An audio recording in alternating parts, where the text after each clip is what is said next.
Let's take a look at this bathroom reno. This is how you put in a Moen shower fixture.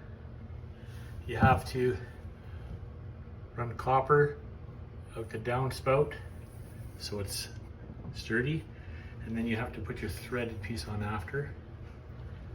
We used PEX crimper over here, down. This is always cold, that's always hot.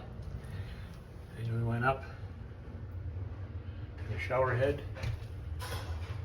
temporarily put this on here, crimped it on there. That's how you do it. That's how you install a shower fixture for a Moen faucet.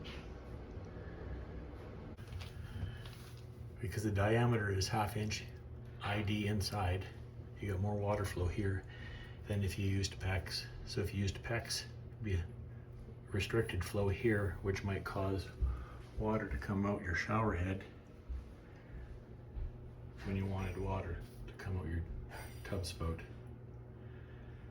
So hope that helps. Don't forget to like and subscribe.